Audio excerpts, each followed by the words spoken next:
Hi everyone. Good evening from Macau. This is Stella, and we'll be having a conversation with an amazing lady, which I met about 2 years ago from another group, and I was so amazed by her story and got inspired, and I added her on Facebook, and yeah, started following her and saw her journey. Um, so let's bring her in, Olivia. Hello, Hi, Olivia. How are you today? I'm well. How are you? Thank you for coming over. Really appreciate you here, Thanks. and we want to hear your story. Yeah, of course. Okay. Yeah, I'm glad to be here. Okay. So glad that we are here. Yeah. So I just have a few short questions. Sure. So we'll start with how did you get involved with the J Dubs? So I was born in, um, and my family is like my dad is like third generation. My mom is second generation, so it's been in the family for a long time. And yeah, that's how I got involved. Unfortunately, had no Like most of choice. us, I know. born in.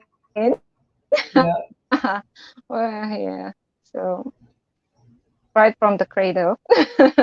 Or maybe when exactly. your mom was pregnant with you. So yeah, okay, the introduction, indoctrination from the Yeah, womb. So, exactly.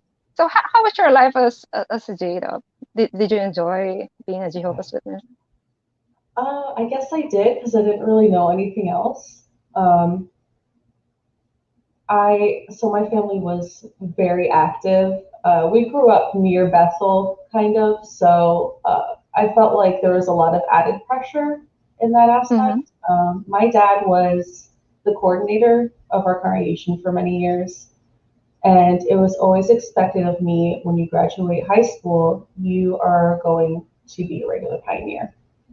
So that was my path pretty much. There was no other options for me. It was like graduate, regular pioneer, and then, maybe one day get married to someone spiritual, and then, climb up the JW ladder that way.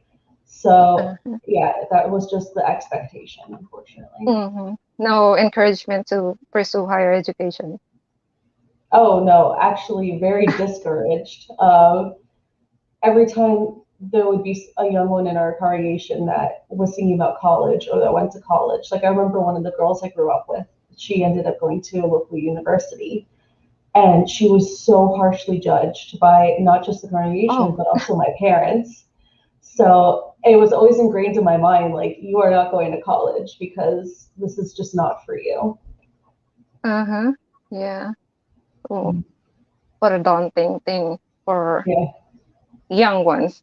Yeah. Like Mhm. you're not looking for anything outside, just inside the organization. Waste your life there. So, Mhm. what process did it take for you to start waking up?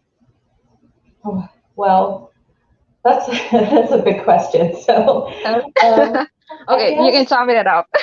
yeah. So Okay. I guess first what happened was I had decided I was going to learn a foreign language. So Mm. I moved to the Portuguese group hosted by the Spanish congregation. And at the time, my Spanish skills weren't very good. So I was learning both at the same time. And I think I've heard a lot of this too from other XJWs is when you don't have Mm-hmm. that constant influx of propaganda that is in your language that's like readily understandable, you start to Mm-hmm. disconnect. And so I think that's where my process really started. And then on top of that, I was diagnosed with fibromyalgia and Oh. along with that, a host of other chronic diseases. And I wasn't able to make it to the meetings as much because I was very sick. And just sitting at the meetings would give me a major flare up because of the lights and just the air Mm-hmm. conditioning, and just sitting there for a long time just made me absolutely miserable. So I don't know why I wouldn't even listen in. I don't know why I did that. I guess maybe I just didn't really care at that point. But I think the combination of those two things kind of got me started on my journey of like disconnecting. Well, how long ago was this? This was back when I was in my early 20s. Mm-hmm. So I was probably about like 20, 23, 22. So I had gotten married at 22, Mm-hmm. and uh, it just wasn't a really great marriage. And so I think that also contributed to me disconnecting as well because I was so miserable with my health Mm-hmm. and with my marriage that I just like I didn't have the mental space to really um, pursue spiritual things like I had been previously. Okay. Mhm. Oh, so how is your health now? Do you still? Oh, Mm. I still struggle with it, Okay.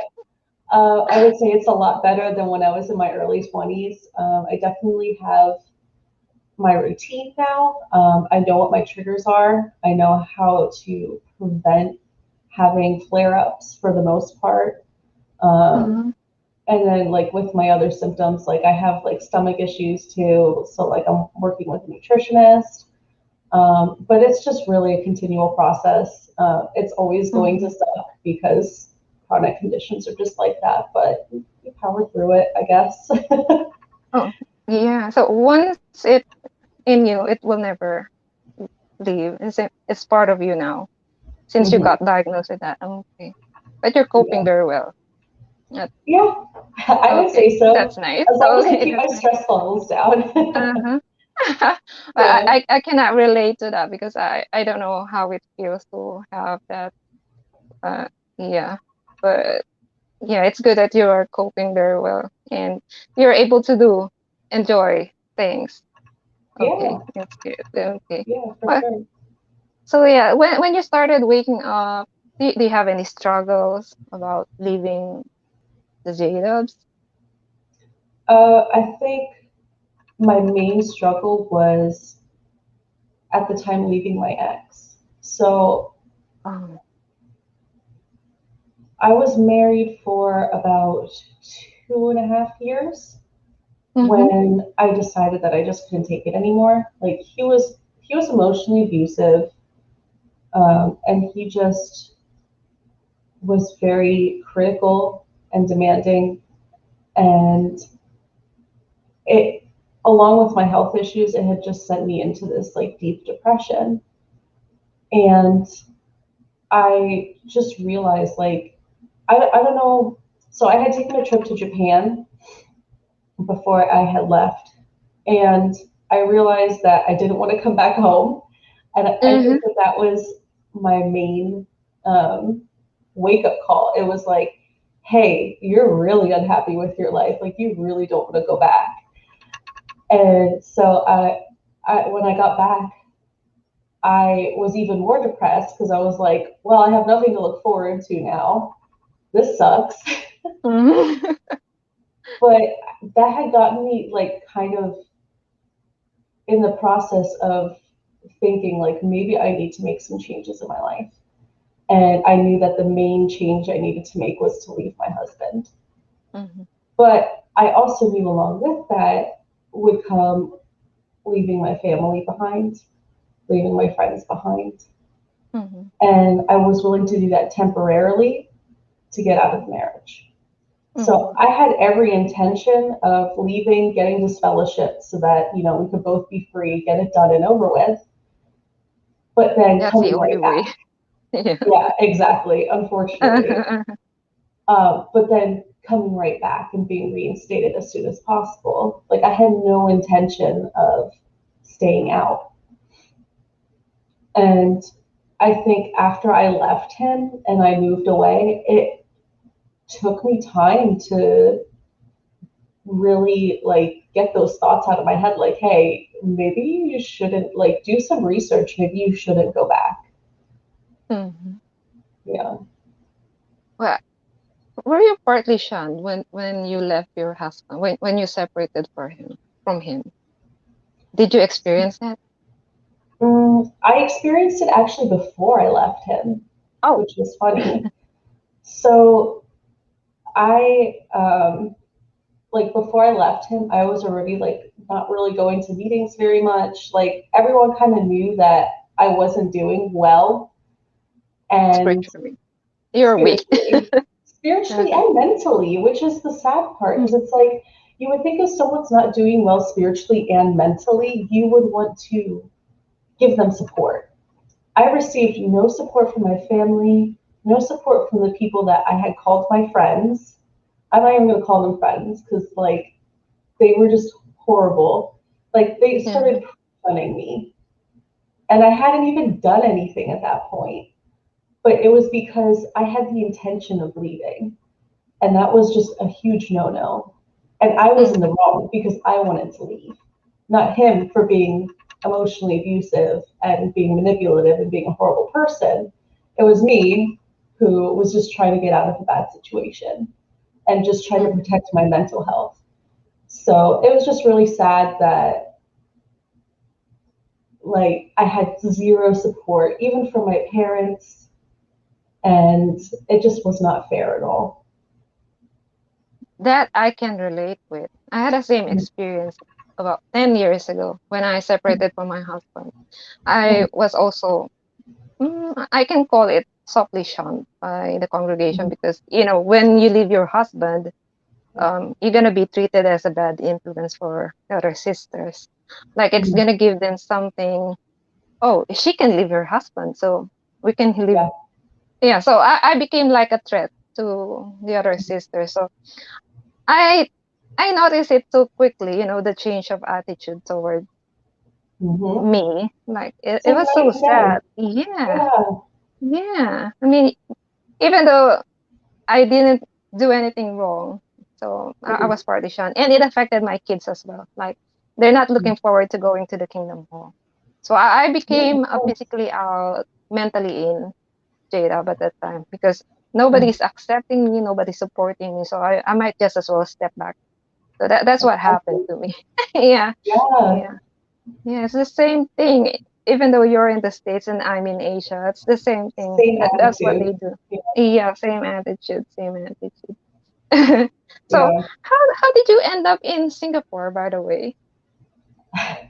So that's a long story. um, so I'm uh, curious about that. yeah. Hmm. So when I when I came back from Japan, like I had mentioned, I was in this deep depression, right? Hmm. So I started like playing video games and like meeting people online, and I had met this guy online from Singapore. And I wholeheartedly do not recommend this. Do not just go meet up Okay. with people online. Okay. I'm prefacing my story with this because, like, in hindsight, I'm like, wow, what I did was pretty risky and kind of dumb. Like, I definitely don't recommend it for anyone else. But Okay. so what had happened was I was talking to this guy that I had met through a game, Okay. and we had become friends online. And we were just going back and forth, and I was telling him like I want to plan another trip. Hmm. And he was living in Singapore, and I was like, oh well, maybe I'll travel to like Malaysia or something, or like check some other place out in Asia because I just love being in Asia. And he's like, oh, I wouldn't go to Malaysia. Like Malaysia's not safe. I'm like, okay, so where do you think I should go? He's like, why don't you come visit Singapore? I was like, okay, yeah, like I'll come check it out. Like I had heard about it. I heard it was really safe. I heard they spoke English. They were foreigner friendly. So it's like, okay, Hmm. well I'll go visit. Like maybe I'll make plans to go visit, start saving some money. Well, plans to visit turned into, hey, why don't you just move here? I don't even know how the conversation transitioned to like moving, but Escalate I, quickly. I yeah, I think I started like confiding in him how like miserable I was with my situation and how I Hmm. wanted to get out of it, and he was willing to help me. So I had started taking on like these part-time jobs that I could do with my health at the time. Mhm. and starting to save up money so that I could eventually move. And like, I didn't really tell anyone. The only person I had told was my best friend at the time that I had plans to move to Singapore. And at first she was supportive because she was like, "You're going to go to meetings there, right? You're just Mhm. separating from him. You're not going to get divorced. You're not going to leave the witnesses." So at the time she was supportive because she knew how miserable I was. I was telling her. Mhm. Mhm. So Um, finally, somebody who understands you. for the moment, Okay, for the moment. for the moment, I'm she getting understood excited for here. the Okay. yeah. so so as I was talking to this guy, we started to develop feelings for each other. And that's when it started getting complicated. So the one day I Mhm. was at my best friend's house and he called me. And after we hung up the phone, my best friend was like, "You like him, don't you?" I was like, "Yes." so, so she's like, "This is not okay because you're going to go over there. You're probably going to cheat on your husband and then you're going to need to sell a ship." She's like, "I have to tell your dad." She's like, "If you don't tell your dad, I Warning. will." Yeah, Mhm. so she gave you that warning, like if you don't tell Mhm. him, I will, kind of thing that JWs love to do. Um, Snitching. yeah, snitching, Mhm. exactly. That's the word. So I was like, okay, I am not prepared yet to leave. Like I had the money saved up for um, I had the money saved up for my plane ticket for the most part. I had sold my wedding ring because I was like, I'm Okay. done. Like mentally, I was so done. I was Mhm. like, I am leaving this marriage one way or another, whether I go to Singapore. Like at that point, I was even suicidal. I was like, if this doesn't work out, like I don't want to continue with this life. Like that's how bad it was for me. Mhm. Mhm. So she was like, you got to tell your dad, and if you don't tell your dad, I will. And of course, I didn't tell my dad because I was still preparing. I was still trying to get like all my money together, get my plane ticket. Well, she told my dad like a week later, Oh, not and my enough dad had time. no, not enough time at all. Yeah. And my dad had a family intervention. So the intervention was sitting me down with me and my husband together in the living room. I'm sorry, I have like a piece of hair on my dog hair. um, Sitting me down in the living room with me and my husband. And I remember him saying, "Do you want to tell him or do you want me to?" And in my mind, that moment, it was like screaming at me, like, "Don't say anything. Don't say anything. Like, you're not going to tell." Mhm. It was just such an awkward situation. Like, my mom was there. She was crying. And my dad was like, my ex's name is Fred. She was like, he was like, "Fred, your wife plans on leaving you. She's talking to another man." And he flips out. He starts crying. And I'm just sitting there like, what is this? What is this mess? So he gets really angry and he gets up and he drives away. He just leaves the house. Well, technically, you didn't do anything wrong yet, right? No, I didn't. I was just talking to Yeah. someone and Yeah. making plans to leave, but I had done nothing wrong at that point. Yeah. Mhm. So right after that, I got in the car. Because I didn't have my own bank account, I took the money I had, I deposited it into like one of those prepaid cards, and I went Mhm. and bought my plane ticket. Mhm. So I had bought my plane ticket right after that meeting with my family because I had finally had enough money. I was like, I'm done. I'm out of Mhm. here. So after that, within I think it was like 2 or 3 weeks until my flight, um, my parents were trying to get me to change my mind. And in that process, they had called the elders over a few times. I remember talking with the one elder, and he was like, oh, I told him, I was like, I feel like I need to find myself. Like, I don't know who I am. Mhm. I feel like I've just been doing things for other people my entire life. And he's like, well, Singapore isn't a place I would go to discover yourself. I'm like, why not? So they were really trying to talk me out I of it. think they know that J-dubs are banned in Mhm. Singapore. Yeah. Uh-huh. Yeah, Mhm. he's like, you can't even take a Bible to Singapore, which I didn't think was true. I think I did end up taking my Bible and it was fine. No one confiscated Okay. it. Like they were just being overly dramatic. But yeah, I knew JWs were banned. But Mhm. I had this plan. I was like, oh, I'm gonna travel over the border to Malaysia and go to a congregation there once a week.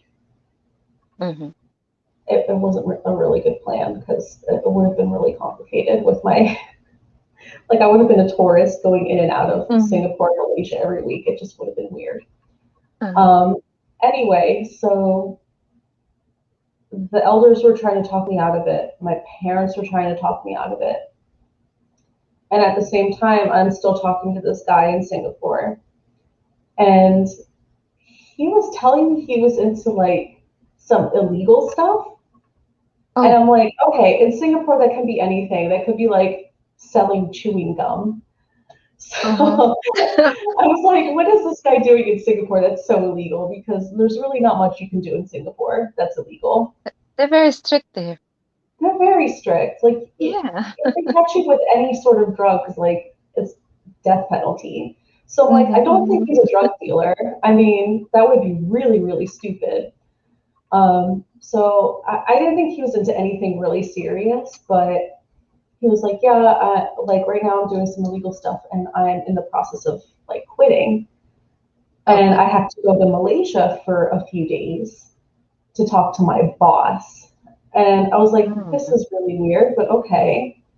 And I was at the point where like everyone was starting to soft shun me. And I was like, okay, if this isn't going to work out, I don't know what I'm going to do with my life because I've already ruined my relationship with my ex. I ruined my Mhm. relationship with my parents, like Family. Yeah. completely broken their trust. And my friends are already shunning me.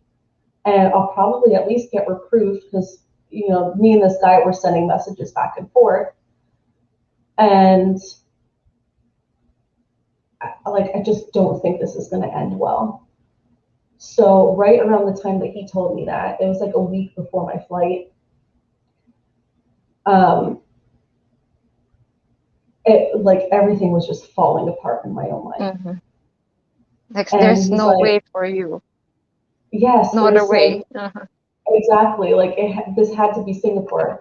So when he Mhm. told me that, he's like, "Well, you could always come. Like the room is available to you if I'm not here." He's like, "I don't know." He was really dramatic about it too. He was like, "I don't know if I'll make it out of Malaysia. I don't know if I'll make it Okay. back to Singapore."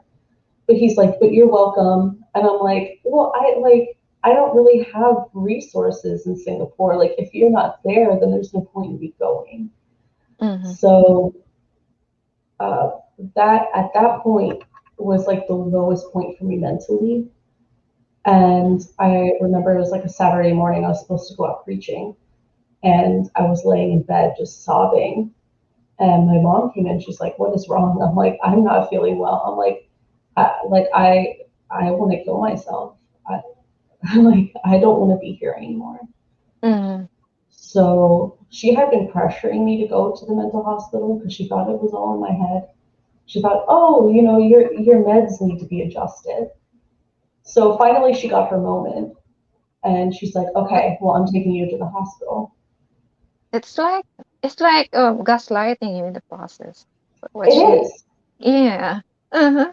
She's great at gaslighting. Yeah, Yeah. she's really good at it. Yeah, Uh-huh. denying my reality. You don't have a problem. Yeah. It's just all in your head. Mhm. You're Mhm. depressed. You need to change your medication. Oh goodness. Yeah.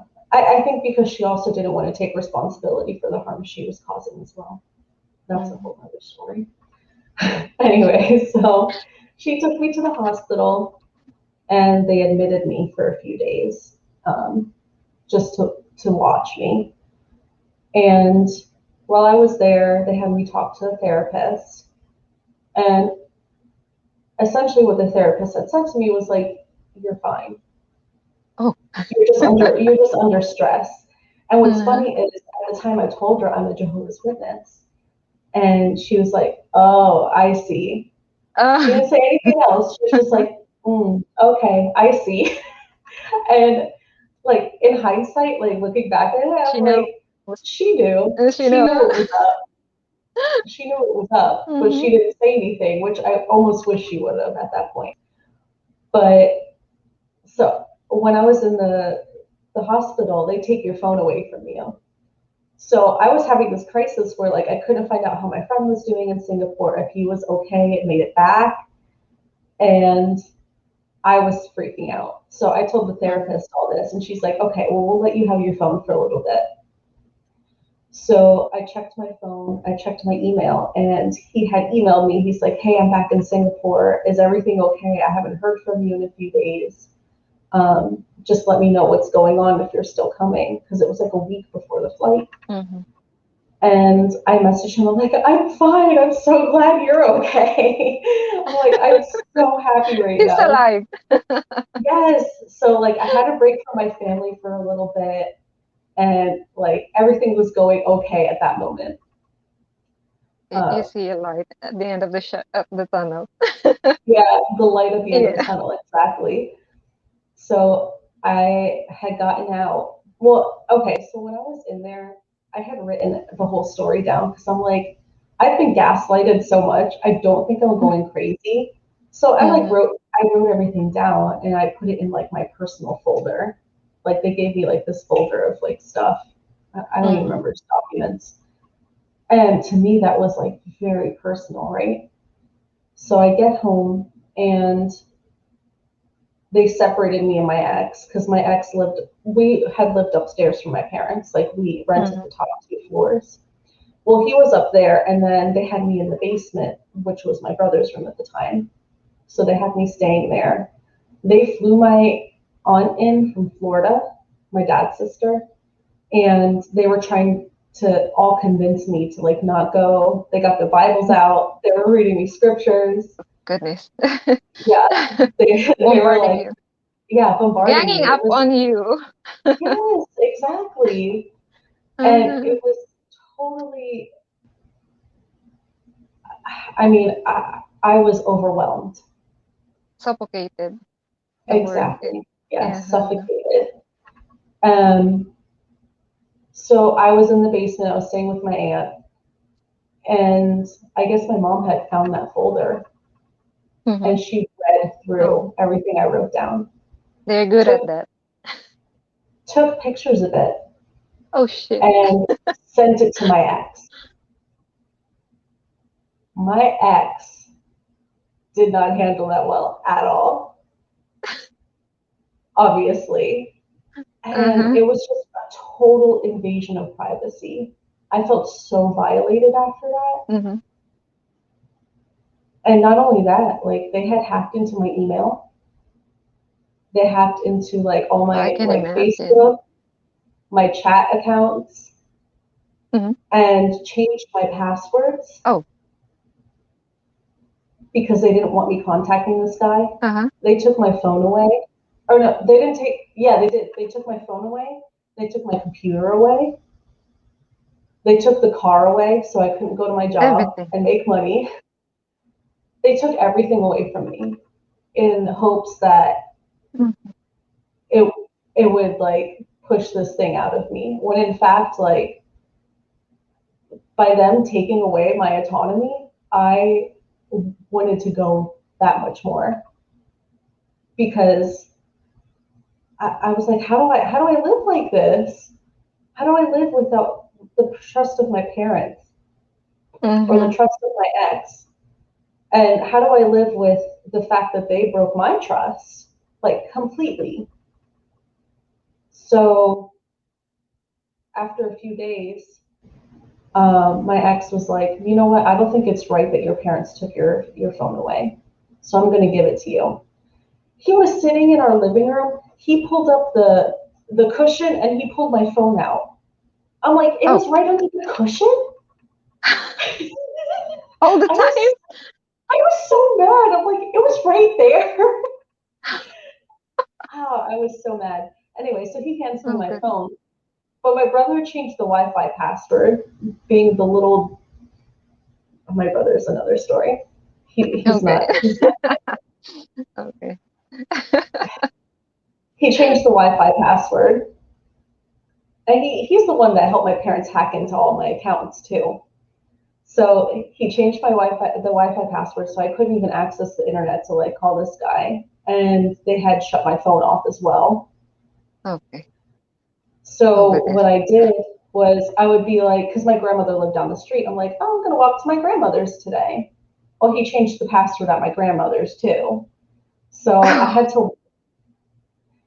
to walk to the cafe down the street for Wi-Fi.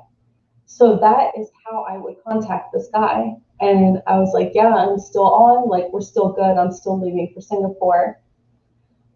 So I had to figure Is out how to this sneak out. one day before your flight? This is like maybe 2 or 3 days before my flight. Okay. Okay. So, uh, where was I? Yeah, so You were I at the contacted cafe. him. Mm-hmm. Everything was good.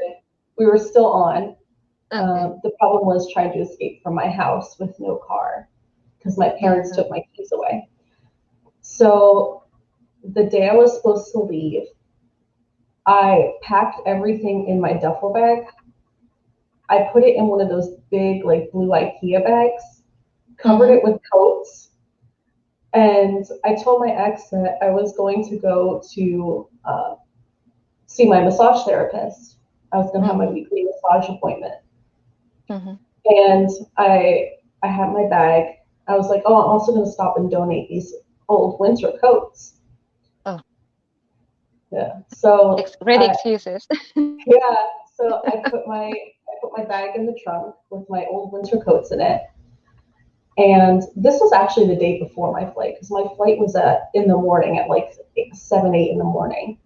This was the day before in the afternoon.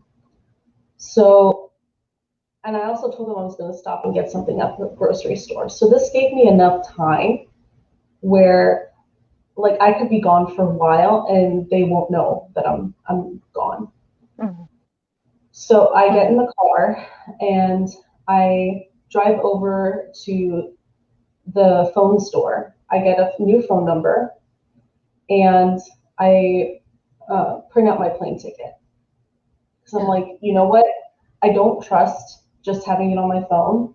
I don't know why. I was like, I did my pre boarding. I'm like, you know what? I need a paper copy of this. I don't know, something in Mm-hmm. my gut just told me I needed a paper copy.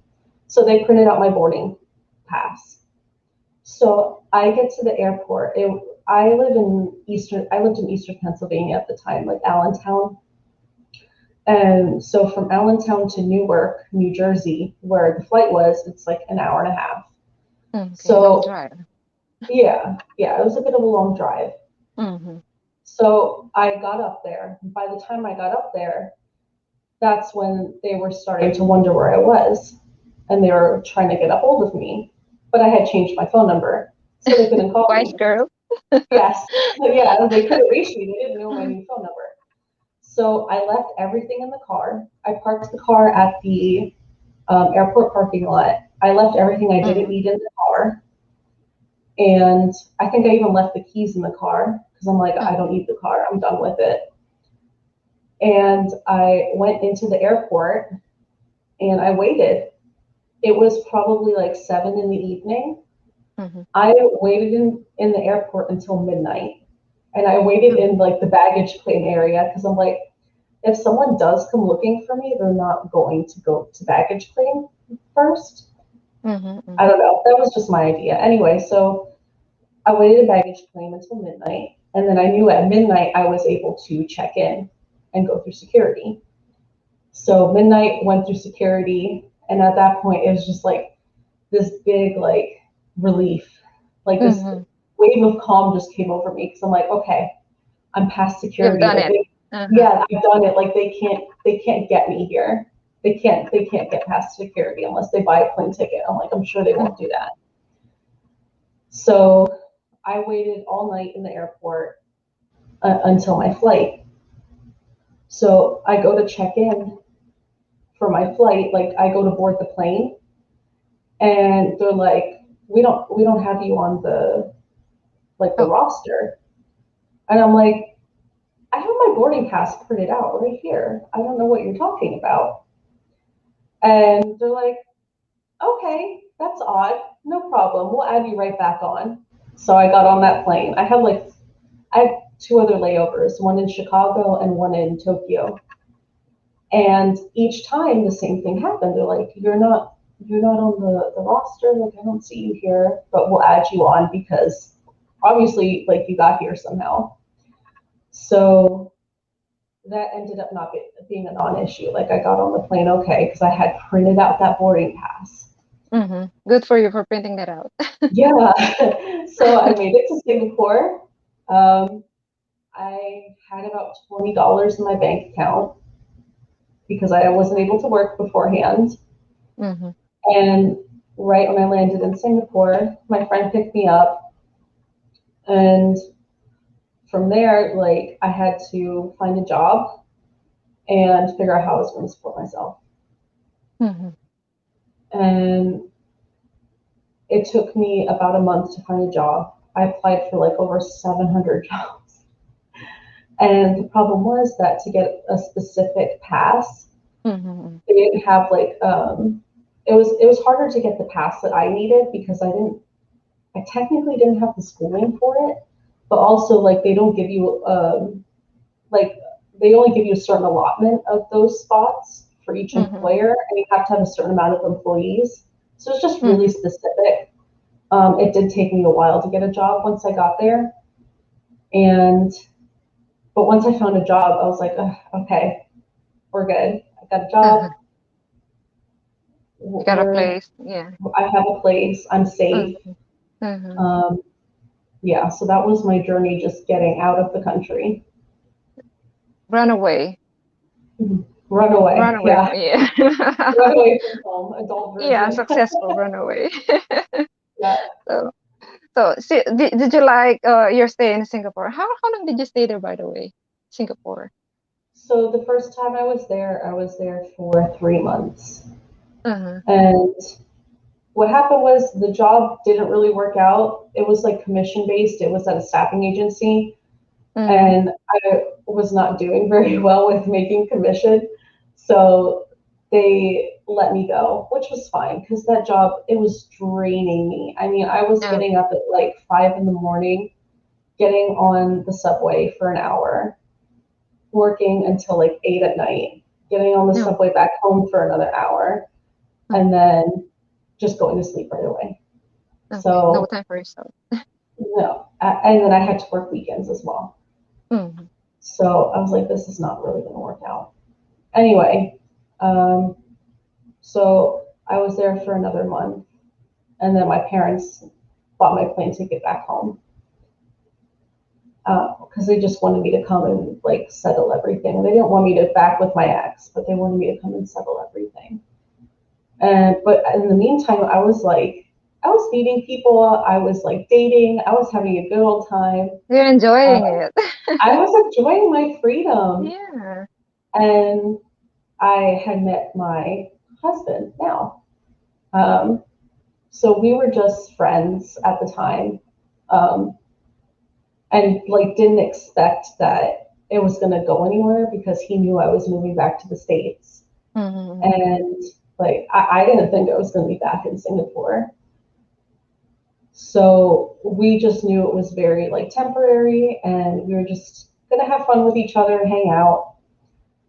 And when I was leaving, I was crying because I was like, I'm really gonna miss him. He was like my best friend there, Mm-hmm. and You like found we were yourself just in both, Singapore.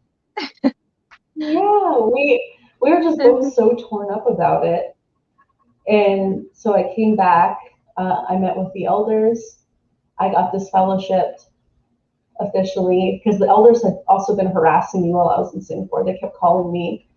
The one elder, he was like, "Did you cheat on your husband?" Mm-hmm. Like he's asking me this over the phone. I'm like, "Yeah, I did." Like you really want to know? Yes, I did cheat on him. I'm like, you're gonna call me all the way from like the other side of the planet to ask me if I cheated on my husband. I just thought it was absolutely ridiculous. So They I want get the back and details. yeah, exactly. Like what you want all the sordid details. But it's funny Yeah. because when I met with the elders, I had mentioned to them that I had also like been seeing other guys, and I remember Oh. the elder that had been calling me in Singapore. He was like, he said something to me, and it really bothered me. He said, "If you had kept your faith, none of this would have happened."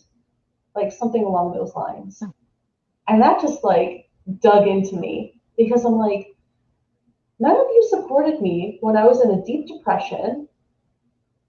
And yet you're saying it's my fault because I didn't keep my faith.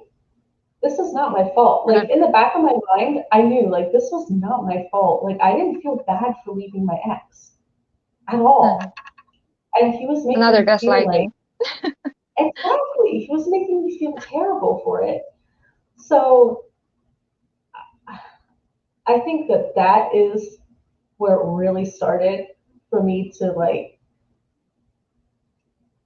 start to really examine those beliefs that I had Final that were nail. so yeah. I was like, if an elder can talk to me this way when I felt like I did nothing wrong, I was only protecting myself, Hmm. how was this right?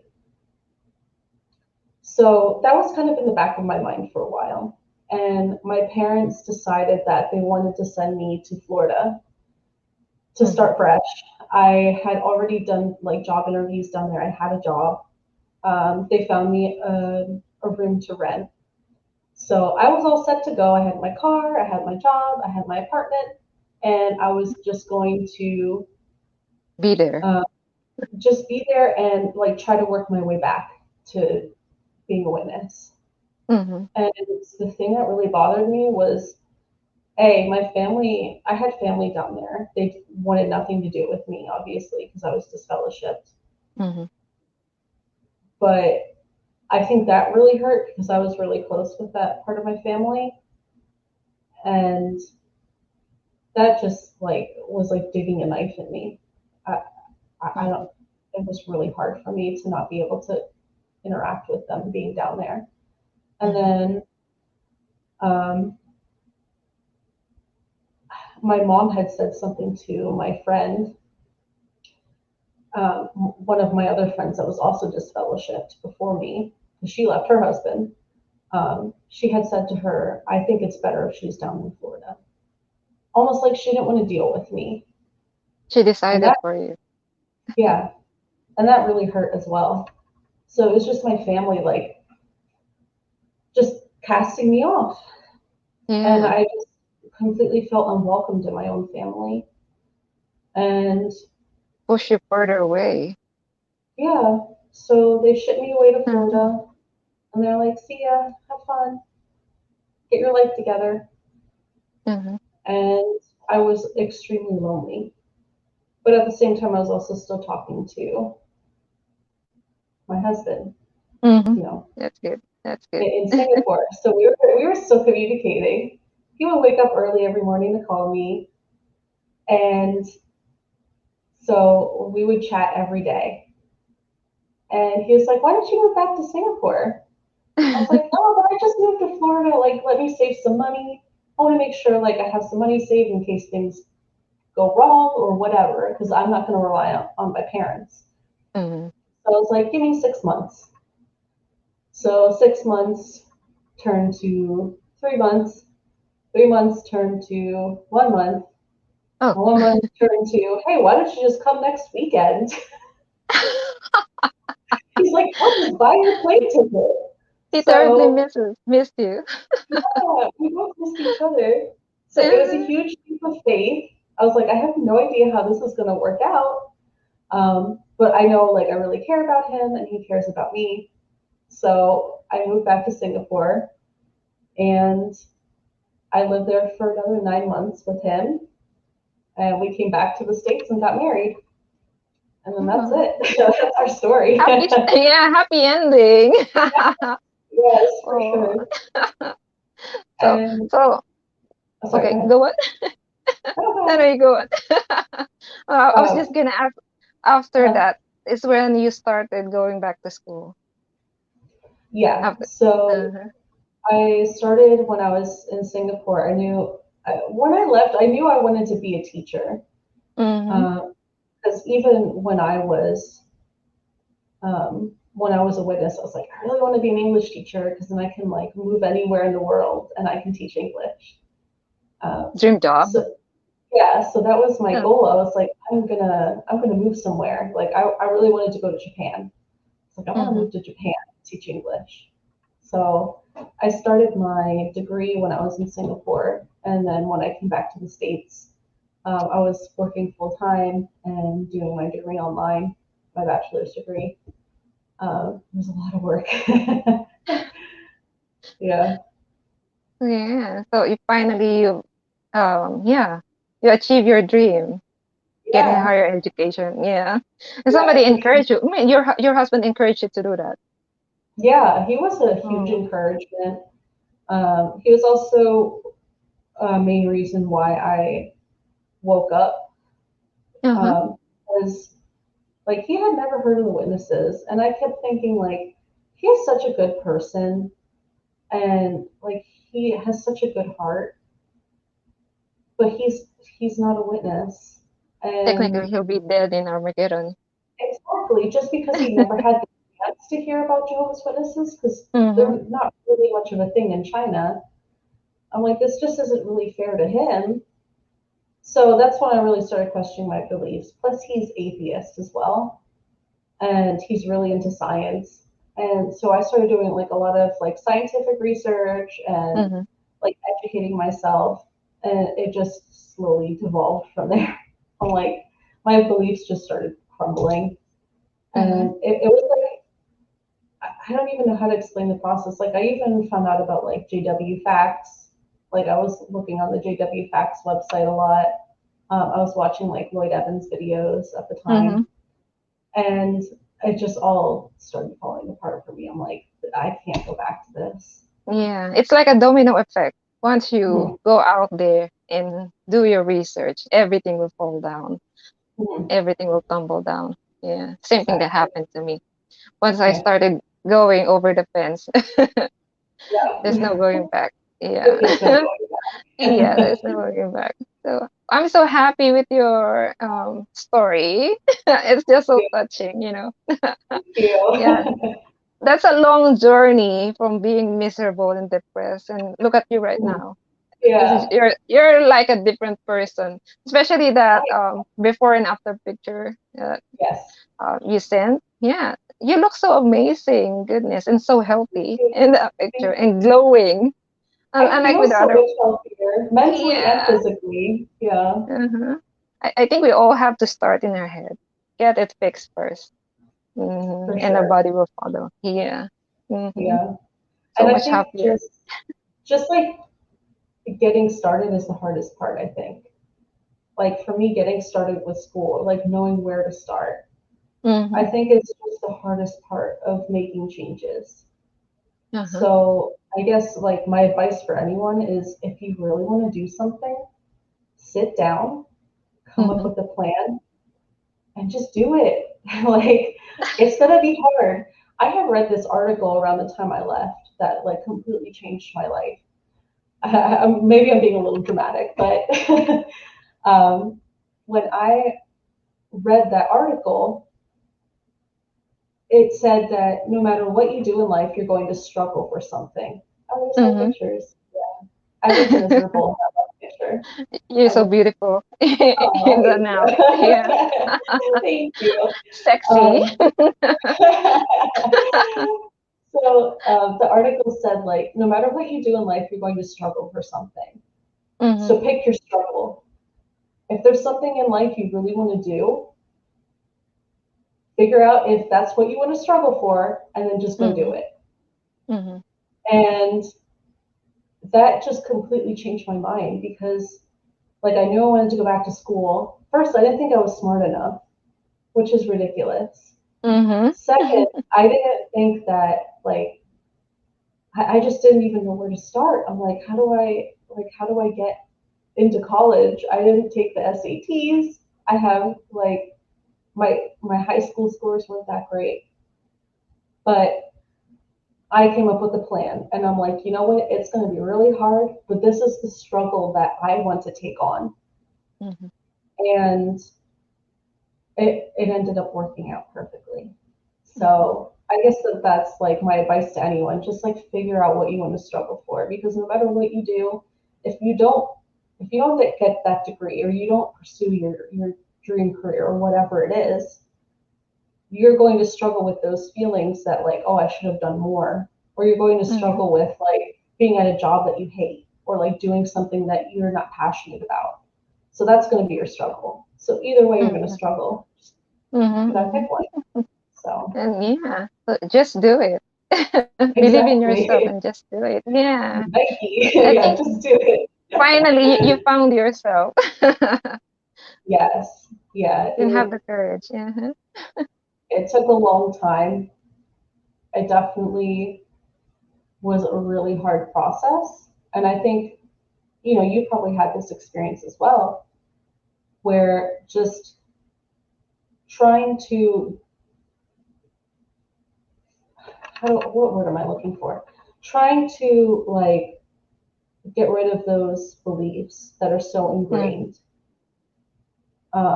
is the hardest thing, because there's so many things that we do automatically or think automatically that were programmed into subconsciously. us. Yeah. Deprogramming, Hmm. that's the word I'm Yeah. looking for. To Yeah. deprogram is so hard.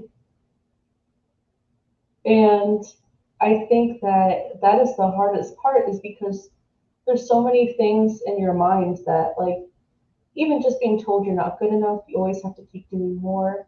Hmm. That's very toxic. That's Hmm. something that I really struggled with. Just realizing that I am enough as I am, um, You're and good that enough. I exactly, you're good enough, because you're never told that as a witness. Hmm. You're never told, hey, you're good enough. You're doing a really great job in life. Oh, Like, when we were witnesses, we're not doing enough. exactly, you're never We're doing not. enough. Yeah. So just realizing that if you're trying your best, you're doing your best, like, you are good enough. And also, Yeah. just like, you're valid. Like, I think that as a witness, you're also taught to like put yourself second to everything else. Um, Sacrifice. exactly. Your own Hmm. needs and wants are on the back burner constantly. Hmm. And that was also really hard for me, because I like, too, I'm like a natural people pleaser. So I think after I left, I was just like trying to find something else to replace that, because I Hmm. didn't want to think too hard about my own wants and needs, because that was too difficult for me. Hmm. I don't know if you had this same issue as well, where like I almost didn't know. I really didn't know what I needed or wanted out of life, and I'm still trying to figure it out. But I think that that's also one of the hardest parts of leaving, is just trying to figure Hmm. out who you are, what you want, and how to get it, and how to put yourself first, Hmm. and take care of your Learning own to love needs. yourself. Yes, yes, because we're not Yes. taught that. Yeah. No. It's the last Yeah. thing you should be doing. I mean, if you're a Hmm. witness, is to love yourself. Hmm. Yeah, Put I yourself remember first. that. Yeah. It's a no-no. Yeah, But now, exactly. yeah, but now that we're out and you recall everything that was put into your head, they were all toxic, like you said. And we were gaslighted from the beginning, from when we were a child. So, and some part of the indoctrination still remains in our head. But yeah, from time to time, every day, we're shutting it off. So Hmm. I believe that there's still gonna be some part of it that will remain in our inside that, because that's what we are. That's how Yeah. we are right now. But from time to time, like every day, we continue on deprogramming and shutting them off one by one in our head. And we're Hmm. feeling so much better as they pass by. as we can see. Yes. Yes. I love your smile. Oh, thank you. Yeah. And so, what are, is there any goals out there for you that you wanted to achieve? Anything that you wanted to, yeah, I look think right forward to? now, just like trying to finish grad school is a Mm-hmm. major one. I honestly, like, it's just my wildest dreams that I'm in grad school. I'm like, I Wow, haven't you done, didn't just get your degree, you're pursuing graduate school. Amazing. yeah, yeah. I mean, I never expected to be on this path, Uh-huh. um, and I'm just so happy with where I'm at. Uh-huh. And I guess too, that's another thing. It's like, I mean, it's good to have a plan, but sometimes like be open to options as well, Yes. and just Uh-huh. you really never know where your life's going to take you. Um, like I never thought I would be getting a master's from Johns Hopkins. So that's Mm-hmm. really exciting. And I'm like every day I'm like so thankful for the opportunity to like get an education because it is so important. Yeah. So important. And Mm-hmm. so from here, I really don't know. Like I have no idea where my future is going to take me. It's Mm-hmm. looking good. I always joke around like maybe I'll get my PhD next, but Yeah. I might be school fatigued after this. So, Mm-hmm. Or maybe but take a break and yeah, maybe take a break in between. But uh, who knows? Who knows what opportunities will come up? I think just being yeah. open to opportunities is important Mm-hmm. too. Mm-hmm. Mm-hmm. And you told me earlier that you're gonna be teaching um this autumn. So yeah, that's gonna be so exciting. Another, yeah, like you said, another opportunity. Yeah, yeah, Uh-huh. exactly. Yeah. Yeah, I'm excited Congratulations for about that. that. Yeah, thank you. Uh-huh. So yeah, we're so happy that and we heard your amazing story, your wonderful journey out of the JDubs, even though there's a lot of struggles.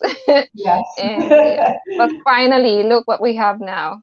It's a Yes. happy ending. Yeah, and something that you can treasure your whole life.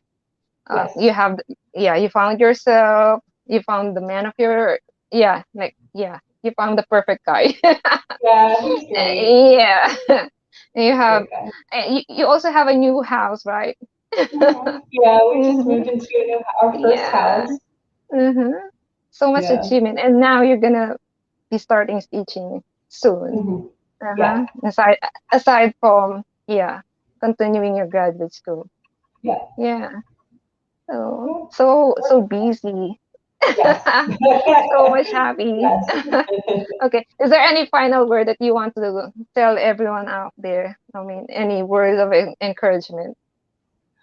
I guess that it does get better. If you are in a hard spot right now, Mm-hmm. it really does get better. And just to Mm-hmm. keep powering through it. I know, like, sometimes it may not seem worth it, but it is. Life gets so much better after leaving the Jehovah's Witnesses. And like all that stress I went through, I would never trade it for anything. Like I would do it Mm-hmm. all over again, even as crazy as it was. So yeah, Mm-hmm. I guess just keep plugging forward. Life is good Yeah. after after leaving. Yeah. I'm so inspired by your story. You're so Oh, brave. thank you. Uh-huh. So brave. And yeah, you just have a wonderful journey. And yeah, I hope everyone watching this will be inspired to take that first step. I hope so And too. yeah, yeah. And look where it gets you. So yeah. So I just want to thank you for coming over and sharing your story to us. Really enjoy this conversation, and Thank you give for our having greetings me. to your, yeah, give our greetings to your lovely husband. I And will. I I forgot, will. yeah, I forgot to ask the name of your dog. You have a dog, right? Yeah, his name is Potato. Potato. Okay, regards to Potato as well. My husband So named him. okay, okay. So I hope everyone enjoyed this live stream, and yeah, looking forward to the next live stream. And so yeah, thank you for coming and thank you for watching. See you on the next one. Bye for now, everyone.